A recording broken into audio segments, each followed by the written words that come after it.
Hello, everyone. I'm Traci Arieli, end of life doula and founder of Comforting Closure. Welcome to another episode.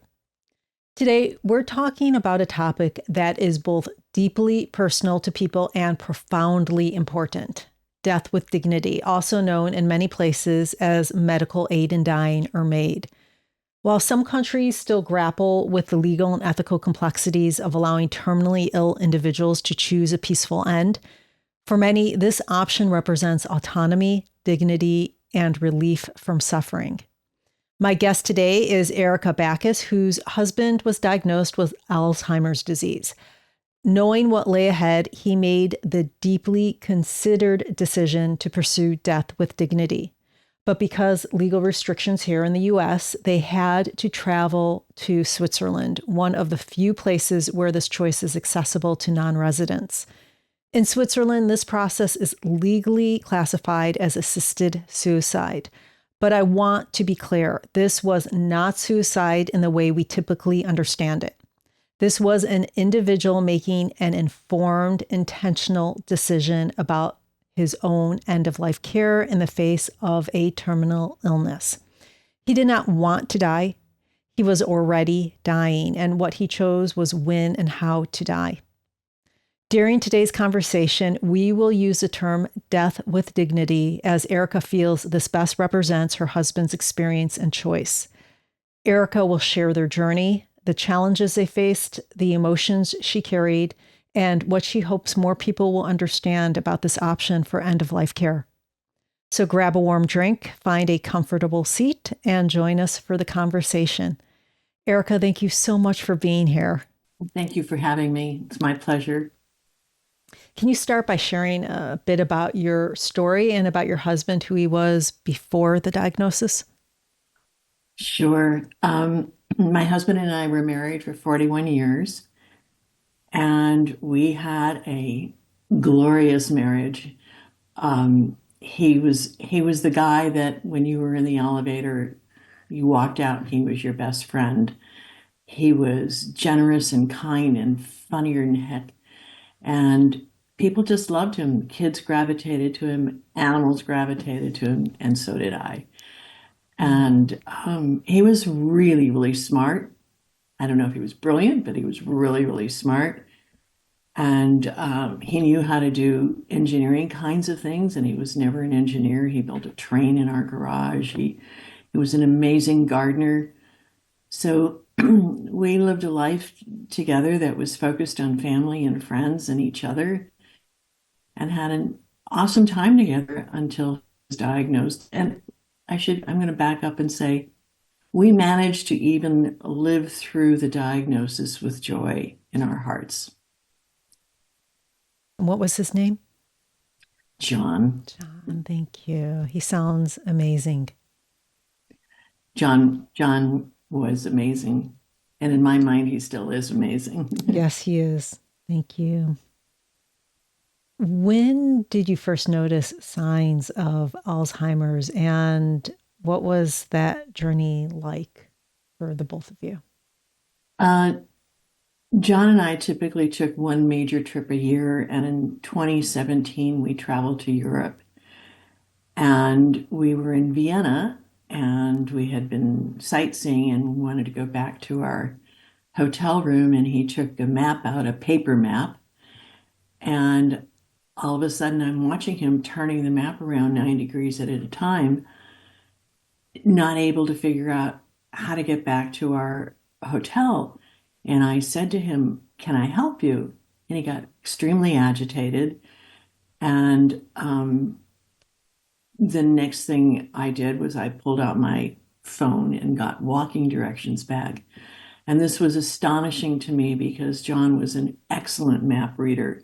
I always knew that I could count on him to find our way. In the days before there were phones to tell us how to get somewhere, we used to backpack together all the time in the wilderness, and John would have a topographical map and he could read it. And I'm not a map reader. I can't do it. So when he couldn't read the map, I thought there's something wrong here. And then all of a sudden he started not remembering what we did the day before in Europe or When I told him what we were going to do the next day, he didn't remember. I had to remind him. So I started to worry about it on the trip. And then I said, you know what? We're on vacation. Let's worry about it when I get home. And we got home and he went back to normal. And I thought, huh, well, I'm sticking my head in the sand because that was a nice place to be. And he was normal for another year, seemingly. And so you were diagnosed, and how long did he live with the knowledge of having Alzheimer's? So he was diagnosed in January 2020, um, and he died July 26, 2023. So 3.5 years, basically. And at what point did your husband start discussing death with dignity? Huh. Um, John asked two questions when he was diagnosed. One was, can I still drink alcohol? And two is, how long before I'm a vegetable? And it wasn't days afterwards where he started saying to me, Erica, I don't want to live with this. I have to figure a way out. I do not want to. He said, my brain is my person. And if I don't have my person, I am not alive and I don't want to be here. And the important thing that I want to tell people is that this was not news to me. John and I had discussed over the course of our marriage what would happen if something like that happened to either one of us, that if we got a neurodegenerative disease.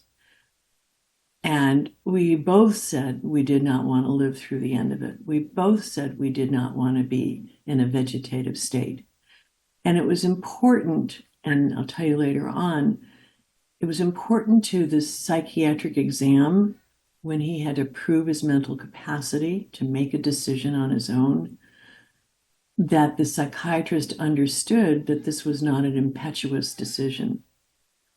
So when John said to me early on that he didn't want to live through it, it was not a surprise, but I had no options. We sat around and we talked about shooting yourself and poisoning yourself and hanging yourself and jumping off the Golden Gate Bridge. And couldn't I just give him some pills? And you can't. Most of those things aren't 100%. And then you wind up worse if you do it halfway. So I just said to him, don't worry, sweetheart, I'll take care of you. I will never put you in an institution. I will take care of you. And he would say, well, that's not realistic. You know that can't happen forever. So you mentioned that you had these discussions beforehand, which is wonderful because everyone should be having these discussions. You should actually start to have, and my belief is you should start having these discussions about all of these things, CPR, everything, when you're younger. I mean, when you're getting your driver's license, when you sign that organ donation, that's a good time to have similar discussions. Did you have other people in your family that suffered from any type of dementia, so you kind of knew what was going to happen? Exactly. Okay. My mother had early onset Mm-hmm. Alzheimer's. And so I always thought that I would be the one that would be afflicted. I assumed it was hereditary. And I thought if anybody's going to get it, it's going to be me. It never occurred to me in a million years that it would be John. John was healthy as a horse. I can count the number of colds he had in 40 years on one hand. And his vital statistics were like a teenager's when he died. He would have lived with Alzheimer's for decades. Mm. What factors led you and your husband to choose to do death and with dignity in Switzerland? So let's talk about that, what people go through in the US and why it's not an option for everyone here. Okay, let me answer the second question first. It is not an option here because our laws in California and Oregon and probably the other 20 states that have end of life option acts say that you have to have two doctors who will swear an oath that you will die within 6 months and you have to have mental capacity. Now, two things eliminate dementia. One is that nobody can predict when a dementia patient will die. And two, if you get to a point where it's 6 months before you're getting ready to die, you no longer have mental capacity. Mental capacity means that you have the ability to say, I want to die. I know what I'm doing. This is my choice, and nobody else is helping me do it. And so that eliminates anybody with dementia. So that's why we had to seek other options. And I actually wasn't seeking another option because I just I never heard of it. And while John was sick, I decided that I would see a therapist, that I needed somebody to talk to, just to vent. And this lady one day said to me, there's a book out there that I've heard about that's good for people who have Alzheimer's. And it's called In Love. Now, she had not read the book, but I went out and I ordered it immediately and I read in 2 days. And when I was finished reading it, I thought, this is it. It's a story by Amy Bloom, who took her husband to Dignitas in Switzerland to end his life because he had Alzheimer's. And the book is sort of a how-to manual about what you have to go through to make it all happen. And it doesn't go far beyond that. But it showed me that there was a place to go and there was a possibility of making it happen. So I read the book and I knew that this was it. It took me 3 weeks to tell my husband about it. On a good day, when he was having a good day, I didn't want to tell him because I didn't want to ruin a good day. And when he was having a bad day, I couldn't tell him because he wouldn't have processed the information. So I waited and I waited. And finally, after 3 weeks, I found the day and said, John, we need to talk. And this was May of 2022. So it was 2 years after he was, well, 2.5 years after he was diagnosed. And John immediately said, okay, let's go do this. And it was, how does it work? What do I have to do? And he started asking all the appropriate questions. And of course, it was not something that he could ever have done on his own. I had to be the one to orchestrate his death. I know that I've spoken with other people about death with dignity and with people with dementia. There's never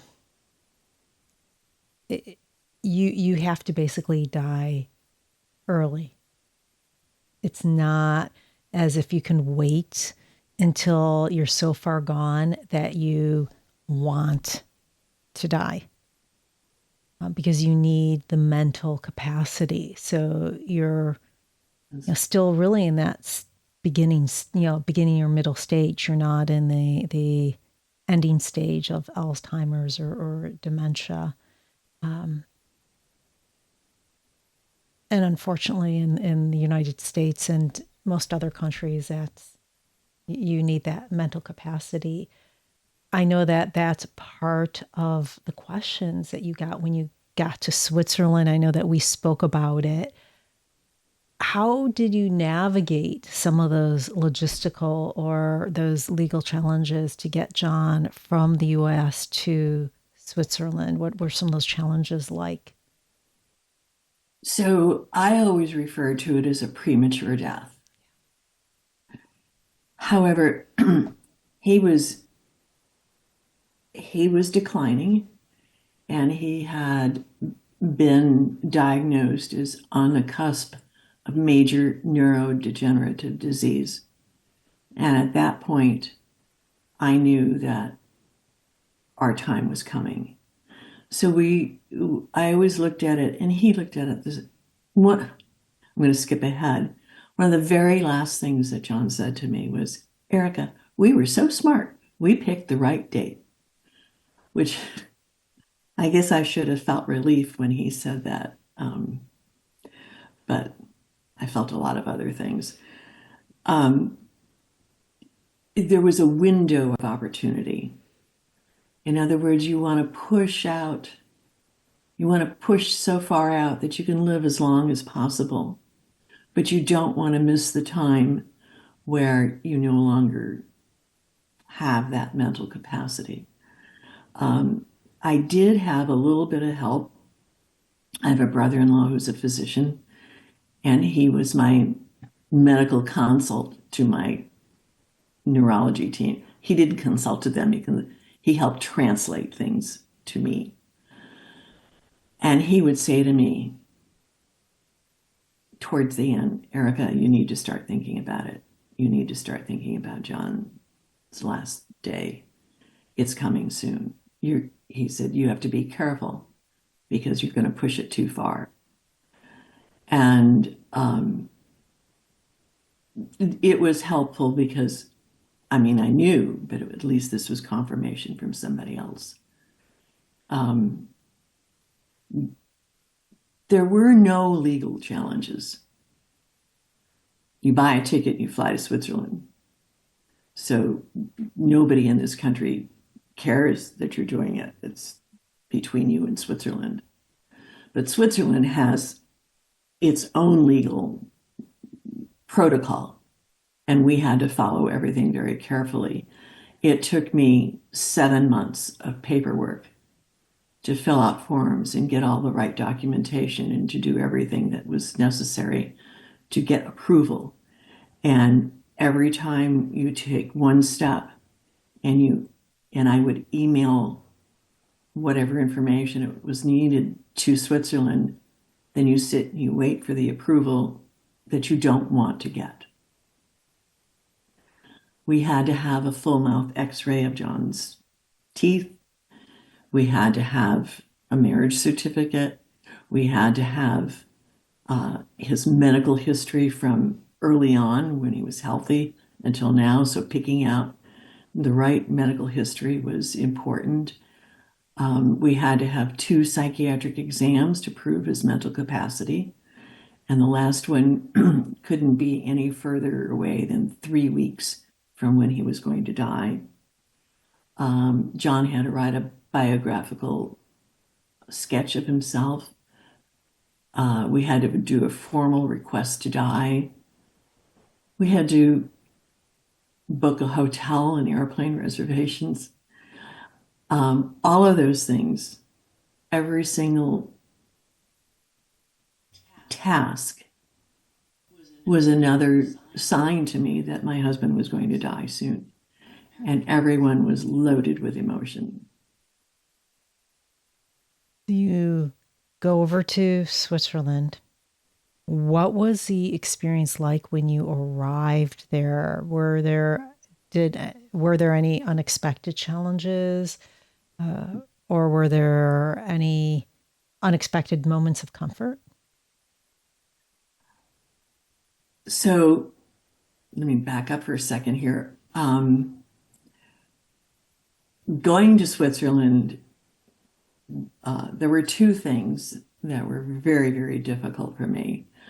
One is I was unable to make the airplane reservations. I couldn't get myself to make a reservation for John to go there and not go home. Fortunately, I have a very good friend who's a travel agent whom I trusted. And I called her, and we had not told any of our friends what we were doing, and that's a whole other conversation. But I called her and I said, I'm going to ask you a favor. It's very sad. And I also need to have your confidentiality. You need to promise me you won't tell anyone. And then I told her what I wanted her to do. And she said, of course I'll help you. And she proceeded to ask me the information she needed to make the reservations. The other part of that story is everybody who goes through this has to decide who's going to go with you to Switzerland. And for me, that was a very difficult decision. I wanted my son to come. I have an adult son who lives in Chicago, and he and I are very close. And I went through all kinds of scenarios about, well, just take somebody who's really practical and logical and not emotional and not too close to us, because they'll just do all the right things to help me get home. And then I thought, that doesn't feel right. And then I went through good friends, and I thought, good friends are good friends. But I didn't feel like I wanted to put that burden on a friend of mine. And then I thought, if I'm lying on the floor in the airport in Zurich crying, who do I want there with me? And I thought, my son. He will be able to manage it, and it will be okay with him. And so, and as it turned out, he volunteered to go with me when he found out what we were doing. So we had airplane reservations for he and I and John to go to Switzerland, and then he and I were going back to Chicago where he lived afterwards. And he arrived the day after John and I arrived in Switzerland. John and I get to the hotel in Zurich, and you walk into this very modern looking building with glass windows all around the dining room area, with the Alps facing you and a lake in front of you. And my husband walks in there and says, "Are we in Costa Rica?" And we had been to Costa Rica twice. Costa Rica is a tropical jungle. And he's looking out at these Swiss Alps. And I just said, "No, honey, we're in Switzerland." It stormed for the 2 days. We got there on July 24th, and we were there on the July 25th. It thunderstormed the entire 2 days we were there, so we couldn't go outside. The hotel that I stayed in was empty of people. There was a cow outside with a bell around it. There were no shops. I don't know where I was, frankly. I thought I was in Zurich. It's not the Zurich I know. And so our room was very small and dark. There was a bed in the middle of the room and a desk and a chair next to the desk, and that was it. It was, for me, one of the most depressing places I've ever been. When we first got there, I asked the receptionist, "What do people do here?" And she looked at me and she said, "Nothing." And as I said, it was storming outside, so we couldn't go for a walk even. When my son arrived the next day, there was a room with a pool table, and he and my husband played pool for a couple of hours, which was the best thing ever because it's just sort of alleviated pressure, changed the mood of the whole thing. We were jet lagged, so we slept. No, there was no surprise comfort from anybody. I had spoken to Dignitas once, and that was at the very end before we left there. In the entire process, I had spoken to them once. Otherwise, it was all via email. So when I got there, we were just on our own. And then what happens is you are given what they call a provisional green light, which means that you are approved for an accompanied suicide unless and until the doctor in Switzerland approves you. So they send a doctor over to the hotel on the night of the 25th to interview John to check out his mental capacity. And John did great. There was one thing that I worried about. If you say that you don't want to be a burden to your family or a burden to your wife, that makes it difficult for the doctor to approve you because that's influence from the outside. And I had talked to John about that over and over and over again, but I'm talking to a man whose brain is in decline. And I had no idea whether he'd remember to not say that, because I would assume that anyone and everyone who goes through this doesn't want to be a burden to anybody, that that's an honest belief. So anyhow, he got through that first interview very well. And the doctor says, okay, John, you don't have to do this. You can go home. You can come back some other time. I want you to think about this overnight, and I'll be back in the morning. And John said to him, I'm very clear about this. I want to do it. And the doctor says, that's okay. I'll be back in the morning at breakfast and talk to you again. And the next morning, the doctor appeared while we were having breakfast and asked John, I told you I was going to come back and ask you again, do you still want to die? And John said, yes, this is what I want to do. I understand what I want to do. If I don't have my brain, I am not a person, and I don't want to live in a vegetative state. I can quote this because I've heard this so many times. And the doctor said, okay, then, John, I wish you a safe journey. And he said, your car will be here in an hour.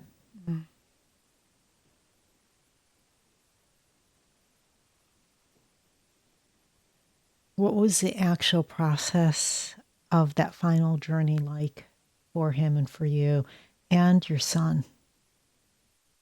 So, and it should be noted that my son and John were very close friends. John was his stepfather, and we got married when my son was 14, and they became extremely good friends. So this was an emotional journey for him as well. We're in this limo that takes us to a house, and the house has an area that's like a kitchen. And then there's an open space room that has a reclining chair and a hospital bed and a regular bed. And we sat at the kitchen table. There are two ladies there who manage the process. They introduce themselves. And there are no doctors in the house whatsoever. And the ladies invite us to sit at the kitchen table. And so my son and my husband and I sat there. And then the lady says, looks at her watch and she says, I've called the police and they should be here in about 5 minutes. And I said, what? Why are you calling the police? And she said, we need to match John's face to his passport and his driver's license. In Swiss efficiency, the police are there in about 5 minutes. They ask, who are we talking to? And John says, me. And he said, I would like to see your passport and your driver's license. John had the passport, had the driver's license. I had the passport. The police look at it and say, okay, fine, thank you, turn around, and they leave. Wow. And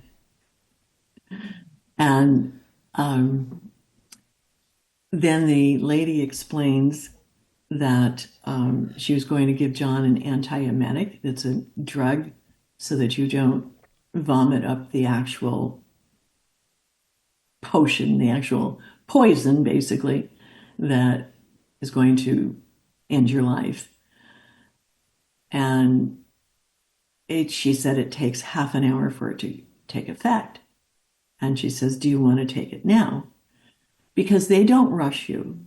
You can take the time that you want to take. You could play music, you can have a ceremony, you can do whatever it is that you feel comfortable doing in this environment. John and I really never talked about what we wanted to do there. So when she said, "Do you want to take the antiemetic?" He said, "Yeah, I'll take it now." So he took it, and half hour later, she said, "It's now half an hour. The drug will take effect. We can go and drink the pentobarbital now or later or whenever you'd like to do. It has to be done though within a certain amount of time where the antiemetic will wear off." Um, and and she said, "Where would you like to? Would you like to go on the bed or the chair?" And I said, "I want to cuddle with him. I want to be in his arms." And she said, "Then I recommend you use a hospital bed." And so we got up and we walked over to the hospital bed, and John got in the bed, and I got in with him, and my son went into a room, in another room behind the wall, and shut the door, which we had agreed upon that he would not be present there. I viewed it as an extremely intimate time between my husband and me. And also, it's very difficult to watch someone die. I did not want to put that on my son. So I'm in bed with John, and the lady is sitting on the side of his bed, and she says, "I have a lap full of Swiss chocolates." She said, "The drink you are about to drink is very bitter, and if you want, you can have the chocolate to take away the bitter taste." And so he's sort of sitting up in bed, and I'm sitting up in bed next to him, and he has his arm around me. And he says to me, "Should I do it now?" And I shrugged my shoulders. And it's one of those things that I have thought about for the last year and a half. Like, wasn't there something more meaningful that I could say or do than shrug my shoulders? And I have discussed it with a therapist whom I see. And he said to me, "You realize that John was in control, not you. And had you objected at that moment, you might have made it more difficult for him." So it relieves some of my feelings. So I shrugged my shoulders, and he took a sip, and my darling husband said, "Oh my God, this is the worst thing I've ever tasted. Is this going to be the last thing I taste before I die?" And the lady says, "I told you I have Swiss chocolate here." And she takes her hands and has a handful of the candy. And he reaches and grabs a handful and just shoves it all into his mouth. Wow. Love that picture. I get to think of that as one of the last things that he did. And then he drank it down. It's a small cup. It's 5 times the lethal dose of pentobarbital. And he laid down. He turned on his side. We spooned. He was behind me. My arm was underneath him. And within 3 minutes, my arm fell. And I turned around to look at him. And I don't know if he wasn't gone at that moment, but he was unconscious. He was asleep. And I got up and I sat next to his bed. I put my hand on his heart and I waited for his heart to stop. And then I held his hand and I felt for a pulse, and there was no pulse. And then I asked the lady, is there a stethoscope? And she said, no, we don't have a stethoscope. I said, well, I want proof that he's dead. She said, he's dead. He's had 5 times the lethal dose. It took 3 minutes. And I said, I need something. And she said, well, I have a pen light. And I said, okay. So I could use the pen light to see if his pupils were fixed and dilated. And I saw that. And then I was sitting by his bed when my son walked into the room, and he stopped. As he stepped into the room, he stopped and he said, that's not John. That doesn't look like John. It's not what I saw, but it is what he saw. And we stayed a little. He stayed standing, and I stayed by his bed, holding his hand for a while longer. And I actually saw his skin turn color a little bit. I mean, it takes longer to completely turn, but I saw it turn a little bit. And then I wanted out of there. And he and I left, and there was a car waiting for us to take us to the airport.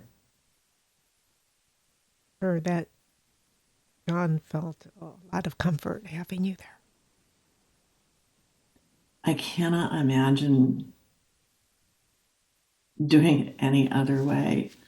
For some reason, and I have thought about this for years now, there is a difference between having cancer and being in a hospital and knowing that you're going to die, but your family comes, your friends come, they sit around, they hold your hand, they talk to you, and it can go on for, you go into hospice, it can go on for, I don't know, Yeah. a long time. This is extremely different because number one, I had to choose the date. I had to orchestrate his death, and he had to choose to die at that moment. And he did it knowing full well that when he drank that drink, that was the end of his life. And so it's different. I'm not saying that one is any easier than the other. It's just the experience is completely different. Know that you and I spoke about the guilt that you went through after John's death. Mm-hmm. Can you talk a bit about that? Yeah, and let me preface it with it was pretty irrational. When I finally, we left Switzerland and we went to Chicago, where my son lives, and I spent 2 weeks there. And then my sister, actually, who lives, flew home with me to California and stayed with me for a week or 10 days. And then I think it was after she left that I started to feel like I murdered my husband. I started thinking about maybe I should have objected. Maybe he decided to die because I didn't object. Maybe he thought I wanted him to die. I started to think that it was, my idea and that he was just doing this because I suggested it to him. I found the place, so he was just going along with it. When I think about it now, I have to laugh because my husband had a very strong opinion of anything and everything. I just went on and on with I did this to him. Thankfully, I had journaled during the several years that he was sick. And I went back and reread some of the things in the journal where it said, he would say to me one day, Erica, just shoot me now. We need to pick a date. You're the one who's going to have to pick a date. I want to die. I can't do this anymore. I want to die. He was in a lot of pain. He had some, what do you, he had tremors that went through his entire body that interfered with his breathing, and it was very painful for him. So when I read my journals, it would help me for a while, for an hour, for 2 hours, for a day, but at least would get me back on track to rationality. And then I started to write. And that was extremely helpful in helping me heal. And it forced me to look at what was real and what was not real. What was the reaction like from family and friends and from your community? Because I know that you were very quiet about this before his death. So the reaction to his death or the reaction to me afterwards? The reaction to his death and how he died, and yeah. So, as you mentioned, we did not tell our friends that we were going to participate in accompanied suicide. Switzerland calls it either accompanied suicide or assisted suicide. Because I didn't know how people would react. And one, I didn't have the emotional strength to deal with people's objections. And two, I certainly didn't want John to have to defend his decision, especially given that he had a brain disease. He had made up his mind, and I was supporting him, and it was between he and I.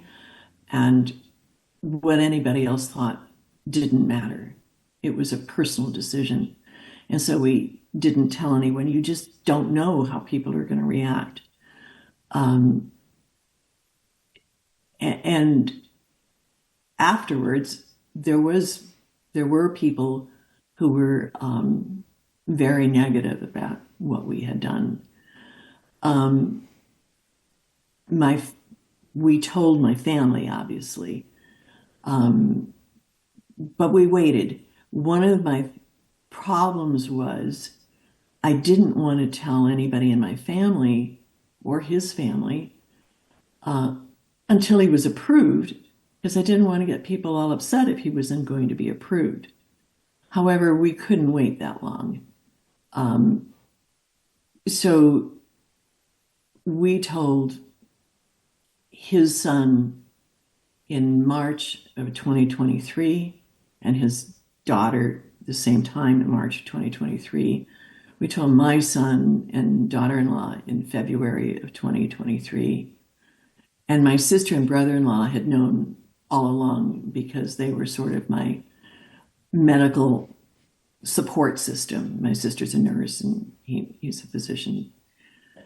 So other than that, then as time got closer, we have grandchildren that are older, that were at the time 16 and 18, something like that, and grandchildren that are younger.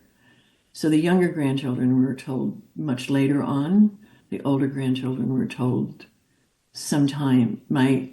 Our oldest grandson was graduating May of 2023, and he was told before we arrived for his graduation. And my grandchildren and John were extremely close, very, very bonded. So it was going to be a very difficult situation. And then at some point we told nieces and nephews, and I wrote an email to our nieces and nephews. To a person. I'm sorry. That's okay. Okay, did you need to take a moment? to a person, the response was, "We love you. What can we do to help?"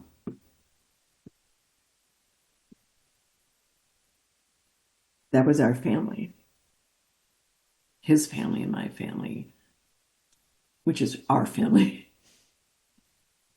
His brother had a bit of a problem because he didn't want him to die, but it was minor. I mean, you have to give people time to process and understand. So there were a few conversations that they had. And yeah, so the family was great.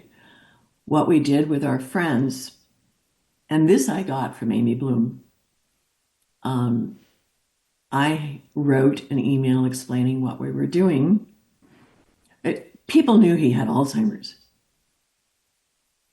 You can't hide it once you get to a certain point. I wrote an email explaining what we were going to do, and I have a very close friend who I did tell ahead of time what we were doing. And she agreed to send the email out for me when we got on the airplane. So all of our friends, everybody on my contact list, got this goodbye letter at the same time the day that John was going to die. And in the letter, I also told them that there would be a memorial service and that they were all invited to the memorial service. And reactions were shock. A couple of people were not happy with me that you told me in an email. And most people just accepted it. I know that there are people who came to the memorial service who would never do something like this on their own, who did not agree with it, but it respected our decision and accepted it. This is not something that I understand. It's a very controversial thing. I understand people have religious beliefs that negate doing something like this. I am not advocating that people do this against their belief system. I do want people to understand that there is an option. And for us, it was a gift. Yeah, there is still so much controversy within the United States surrounding death with dignity. So for you to say that, I understand this is a very personal decision. You're not advocating it for everyone. But I just think I think two things. I think everyone should talk about what they would do in a situation like this. And two, to know that there are options to being warehoused in a facility. how do you think that this process has shaped your grieving? Because I know before you spoke briefly about, hey, when a person has cancer, it is a very different experience than doing something like this. Well, first of all, when you are diagnosed with Alzheimer's, there is no hope for getting better. When you have cancer, you can have chemotherapy, you can have radiation.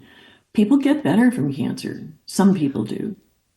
Nobody gets better from Alzheimer's.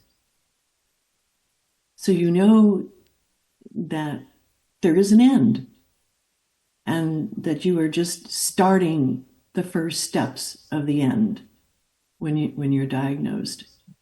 And I think the grief starts then. Yeah. And we would say to each other, today is a gift. I love you. We would find things to do that brought us joy. As time progressed, John used to be very active. He was in the garden every day. We used to bike ride. We used to hike. We skied together. All of those things stopped eventually. Everything stopped eventually because his brain was slowing down. His body slowed down. He spent many hours in a chair sleeping. So as those things happened, I grieved more. I'm losing him. I'm losing him. This is what it's going to be like when he's gone. The first time he went to play golf, this was earlier on, and he was still driving. He went for his regular Thursday golf game, and he came home 20 minutes later. I said, "What are you doing here?" And he said, "I couldn't find the exit." He'd been driving that drive for years. Everything like that that happened was another stab in your heart that there's another decline. And his progress was he would decline and then he'd have a plateau and he'd stay there for a while. He'd have a decline and then a plateau and he'd stay there for a while.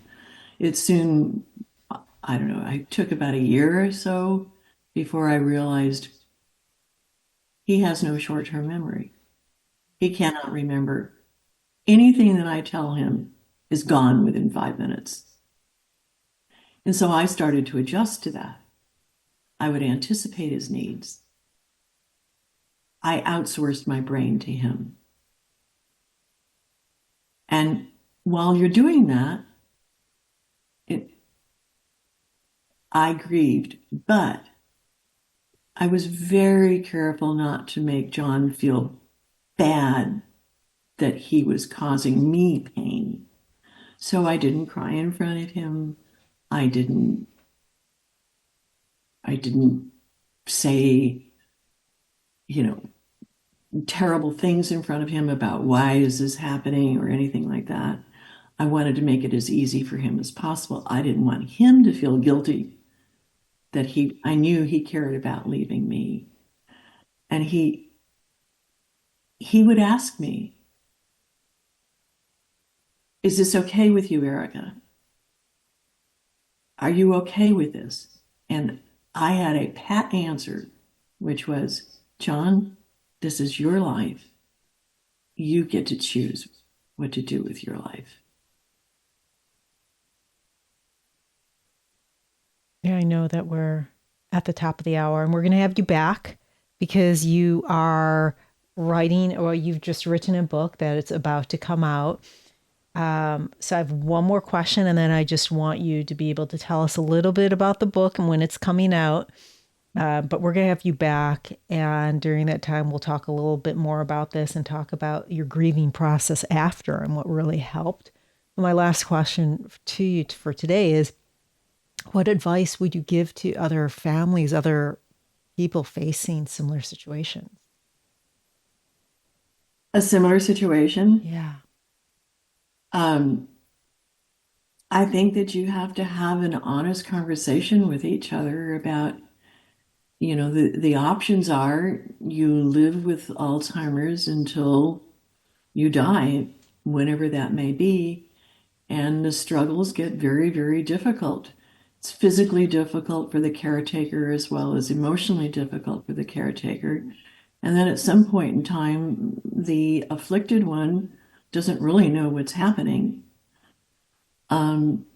It's a drain on your financial situation. It's a drain on your emotions. It's a drain on the family. And not that I'm saying I was absolutely committed to doing anything and everything to keep John at home and be with me.